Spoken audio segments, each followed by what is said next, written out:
ಪ್ರಿಯ ಬಂಧುಗಳೇ, ನಮಸ್ತೆ. ಹೇಗಿದ್ರೆಲ್ರು? ಬಂಧುಗಳೇ, ಧರ್ಮಸ್ಥಳ ಪ್ರಕರಣ ತನಿಖೆ ಚುರುಕುಗೊಂಡಿದೆ. ನಾಪತ್ತೆಯಾಗಿರುವ 17 ಮಂದಿ DNA ಹೊಂದಾಣಿಕೆ ಪ್ರಕ್ರಿಯೆ ಆರಂಭಗೊಂಡಿದೆ. ಬಂಧುಗಳೇ, ಧರ್ಮಸ್ಥಳ ಪ್ರಕರಣ ದಿನಕ್ಕೊಂದು ರೋಚಕ ತಿರುವನ್ನು ಪಡ್ಕೊಳ್ತಾ ಇದೆ. ಹೌದು, 2025ರಲ್ಲಿ ಬಂಗ್ಲೆಗುಡ್ಡ ಪ್ರದೇಶದಲ್ಲಿ SIT ಶೋಧ ಕಾರ್ಯಾಚರಣೆ ನಡೆಸಿದ ವೇಳೆ 7 ಮಾನವ ತಲೆಬುರುಡೆಗಳು ಹಾಗೂ ಇತರೆ ಅಸ್ಥಿ ಪಂಜರದ ಅವಶೇಷಗಳು ಪತ್ತೆಯಾಗಿತ್ತು.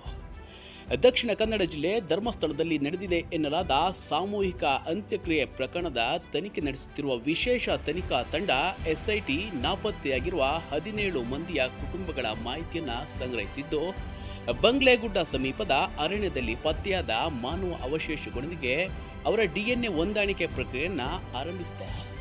2025ರಲ್ಲಿ ಬಂಗ್ಲೆಗುಡ್ಡ ಪ್ರದೇಶದಲ್ಲಿ SIT ಶೋಧ ಕಾರ್ಯಾಚರಣೆ ನಡೆಸಿದ ವೇಳೆ 7 ಮಾನವ ತಲೆಬುರುಡೆಗಳು ಹಾಗೂ ಇತರೆ ಅಸ್ಥಿಪಂಜರದ ಅವಶೇಷಗಳು ಪತ್ತೆಯಾಗಿತ್ತು.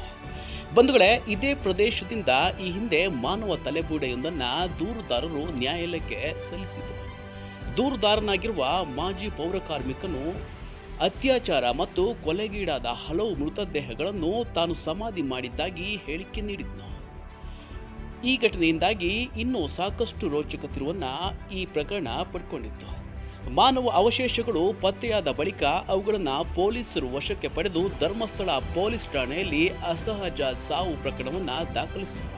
ಬಳಿಕ ಹೆಚ್ಚಿನ ವೈಜ್ಞಾನಿಕ ಪರೀಕ್ಷೆಗಾಗಿ ಅವಶೇಷಗಳನ್ನು ಬೆಂಗಳೂರು ವಿಧಿವಿಜ್ಞಾನ ಪ್ರಯೋಗಾಲಯಕ್ಕೆ ಕಳುಹಿಸಲಾಗಿತ್ತು. ವಿಧಿವಿಜ್ಞಾನ ತಜ್ಞರ ಪ್ರಾಥಮಿಕ ವರದಿಯ ಪ್ರಕಾರ ಪತ್ತೆಯಾದ ಎಲ್ಲ ಅವಶೇಷಗಳು ಪುರುಷರದ್ದಾಗಿವೆ ಎಂದು ತಿಳಿದುಬಂದಿದೆ. ಈ ನಡುವೆ SIT ಕರ್ನಾಟಕ ರಾಜ್ಯ ಅಪರಾಧ ದಾಖಲೆಗಳ ಬ್ಯೂರೋ, ಜಿಲ್ಲಾ ಅಪರಾಧ ದಾಖಲೆಗಳ ಬ್ಯೂರೋ, ರಾಜ್ಯದ ವಿವಿಧ ಪೊಲೀಸ್ ಠಾಣೆಗಳು, ನೆರೆಯ ಕೇರಳ, ತೆಲಂಗಾಣ ಹಾಗೂ ಇತರ ರಾಜ್ಯಗಳಲ್ಲಿ ನಾಪತ್ತೆ ಪ್ರಕರಣಗಳ ಮಾಹಿತಿಯನ್ನು ಸಂಗ್ರಹಿಸುತ್ತಿದೆ. ವಿಶೇಷವಾಗಿ ಧರ್ಮಸ್ಥಳಕ್ಕೆ ಬಂದು ನಾಪತ್ತೆಯಾಗಿರುವವರ ಬಗ್ಗೆ ಹೆಚ್ಚಿನ ಗಮನ ಹರಿಸಲಾಗ್ತಾ ಇದೆ. ಇದೇ ವೇಳೆ ತಮ್ಮ ಕುಟುಂಬದ ಸದಸ್ಯರು ಧರ್ಮಸ್ಥಳದಲ್ಲಿ ನಾಪತ್ತೆಯಾಗಿದ್ದಾರೆ ಎಂದು ಹೇಳಿಕೊಂಡು ಕೆಲವು ಕುಟುಂಬಗಳು SITಯನ್ನು ಸಂಪರ್ಕಿಸಿವೆ. ಪತ್ತೆಯಾದ 7 ಮಾನವ ಅವಶೇಷಗಳಲ್ಲಿ 2 ನಾಪತ್ತೆಯಾದವರ ಬಗ್ಗೆ SIT ಮಹತ್ವದ ಮಾಹಿತಿ ಕಲೆ ಹಾಕಿದೆ. ಅವರಲ್ಲಿ ಒಬ್ಬರು ಕೊಡಗು ಜಿಲ್ಲೆ ಪೂನಂಪೇಟೆ ತಾಲೂಕಿನ ಟಿ ಶೆಟ್ಟಿಗಿರಿ ಗ್ರಾಮದ 70 ವರ್ಷದ UB ಅಯ್ಯಪ್ಪ ಎಂದು ಶಂಕಿಸಲಾಗಿದೆ. ಸುಮಾರು 7 ವರ್ಷಗಳ ಹಿಂದೆ ಅವರು ನಾಪತ್ತೆಯಾಗಿದ್ದರು. ಅಸ್ಥಿ ಪಂಜರಗಳ ಬಳಿ ಅವರು ಗುರುತಿನ ಚೀಟಿ ಪತ್ತೆಯಾಗಿರುವ ಹಿನ್ನೆಲೆಯಲ್ಲಿ ಈ ಶಂಕೆ ವ್ಯಕ್ತವಾಗಿದೆ. ಇನ್ನೊಬ್ಬರು ತುಮಕೂರು ಜಿಲ್ಲೆಯ ಗುಬ್ಬಿ ಮೂಲದ ಆದಿಶೇಷ ನಾರಾಯಣ ಎಂದು ಗುರುತಿಸಲಾಗಿದೆ. ಅವರು 2013ರಲ್ಲಿ ನಾಪತ್ತೆಯಾಗಿದ್ದರು ಎಂದು ಹೇಳಲಾಗ್ತಾ ಇದೆ. ಬಂಗ್ಲೆಗುಡ್ಡ ಪ್ರದೇಶದಲ್ಲಿ SIT ನಡೆಸಿದ ಶೋಧದ ವೇಳೆ ಅವರು ಚಾಲನಾ ಪರವಾನಗಿ, ಡ್ರೈವಿಂಗ್ ಲೈಸೆನ್ಸ್ ಪತ್ತೆಯಾಗಿತ್ತು. SIT ಅಧಿಕಾರಿಗಳು ನೀಡಿರುವ ಮಾಹಿತಿ ಪ್ರಕಾರ ಈಗಾಗಲೇ 8 ನಾಪತ್ತೆಯಾದವರ ಕುಟುಂಬದ ಸದಸ್ಯರ ರಕ್ತದ ಮಾದರಿಯನ್ನು ಸಂಗ್ರಹಿಸಲಾಗಿದೆ. ಈ ಮಾದರಿಗಳ DNAಯನ್ನು ಬಂಗ್ಲೆಗುಡ್ಡ ಅರಣ್ಯದಲ್ಲಿ ನಾಪತ್ತೆಯಾದ ಮಾನವ ಅವಶೇಷಗಳೊಂದಿಗೆ ಹೋಲಿಕೆ ಮಾಡಲಾಗುತ್ತಿದೆ. ಅಲ್ಲದೆ ಇನ್ನು 9 ನಾಪತ್ತೆಯಾದವರ ಸಂಬಂಧಿಕರ ಮಾಹಿತಿಯನ್ನು ಕೂಡ ಸಂಗ್ರಹಿಸಲಾಗಿದ್ದು, ಅವರ ರಕ್ತದ ಮಾದರಿಗಳನ್ನು ಶೀಘ್ರದಲ್ಲೇ ಪಡೆದು DNA ಪರೀಕ್ಷೆಗೆ ಒಳಪಡಿಸಲಾಗುತ್ತದೆ ಎಂದು ತಿಳಿಸಿದ್ದಾರೆ.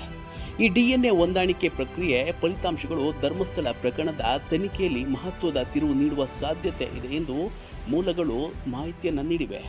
ಅದೇನೇ ಇರಲಿ ಬಂಧುಗಳೇ, ಅಮಾಯಕ ಜನರ ಪ್ರಾಣವನ್ನು ತೆಗೆಯೋದು ಎಷ್ಟರ ಮಟ್ಟಿಗೆ ಸರಿ ಹೇಳಿ? ಮಾನವ ಹಿಂಸೆ ಮಹಾಪಾಪ ಅಲ್ವಾ? ಈ ಅಮಾಯಕರ ಸಾವಿಗೆ ಕಾರಣರಾದವರಿಗೆ ಆದಷ್ಟು ಬೇಗ ಶಿಕ್ಷೆಯನ್ನು ವಿಧಿಸಲಿ, ಕಾನೂನು ರೀತಿಯ ಕ್ರಮವನ್ನು ಕೈಗೊಳ್ಳಬೇಕು, ಅವರ ಕುಟುಂಬದವರಿಗೆ ನ್ಯಾಯವನ್ನು ಒದಗಿಸಿಕೊಡಬೇಕು ಅನ್ನೋದು ನಮ್ಮೆಲ್ಲರ ಆಶಯವಾಗಿದೆ. ಒಂದು ಕಡೆ